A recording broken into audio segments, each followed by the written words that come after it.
मैले सुरुमा भन्दा जहिले मान्छेलाई के लाग्छ के भनौँ भन्ने लाग्छ, तर पुग्ने नै मैले भनेको कुरा हो, पुग्ने नै। 6 महिना पछाडि हेर्नुहोस् के हुन्छ। 6 महिना पछाडि CIA को साउथ एसियाको चिफ आउँदैछन् भोलि र पर्सि महिना। अर्को विदेश मन्त्री आउँदैछन्। बालनजीलाई संसारको सबैभन्दा ठुलो शक्तिशाली मान्छे बनाएर यहाँबाट लिएर जाँदैछन् टाइम म्यागाजिनको। हेर्नुहोस् उनीहरूले के गर्दा रहेछन्। लक्की बिष्टले भनेको थियो नि, त्यो सरकार गिराउनु पर्यो भने पुरानो दललाई के गर्नुपर्छ, नयाँ मान्छेलाई के गर्नुपर्छ, कसरी हाइपमा लानुपर्छ भने। तपाईँलाई एउटा कुरा के भन्छु भने बङ्गलादेशमा इनुस अन्सारी भन्ने होइन पहिलाको मन्त्री प्रधानमन्त्री, उनलाई के गरियो, मेगासिस दिलाइयो, त्यस पछाडि नोबेल पुरस्कार दिलाइयो, त्यहाँको प्रधानमन्त्री बनाइयो बङ्गलादेशको। उहाँले नै चुनाव गराउनु भयो। प्रधानमन्त्री बनाएपछि अमेरिकन सेना ल्याएर हालियो त्यहाँ। कुरा बुझ्या हो।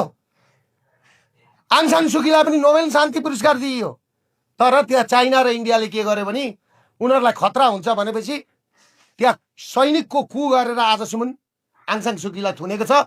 भोलि नेपालमा त्यो स्थिति आउँदैछ। त्यो दिन मैले देख्दैछु छिटै, त्यो दिन।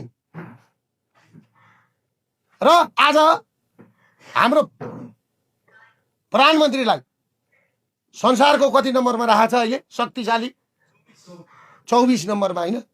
न एकजना मान्छे विदेशबाट उद्धार गरेको छ, न कसैलाई 100 रुपियाँ पैसा दिएको छ। उहाँ बोल्नु हुँदैन हो कि होइन। भयभरका मान्छे लखेटिदिएको छ सुन कस्ती गर, के को शक्तिशाली बनाएको त्यो थाहा छैन। अब अमेरिकन विदेश मन्त्री आएर यहाँ सबै सिकाएर पहिलो भर्बन अमेरिका, त्यसले के अर्थ राख्छ त्यो बुझिहाल्नुहोस् तपाईँहरू। चुपचाप घन्टी छाप कुरा बुझ्यो होइन। अब मैले सुनेको रविजी पनि दक्षिणतिर जानु हुँदैछ अरे पूजा गर्नलाई, सर सामान लिएर नरियल सरियल बोकेर। अब उहाँले कहाँ कहाँ नरियल चढाएर आउनुहुन्छ त्यो पनि मलाई थाहा छैन।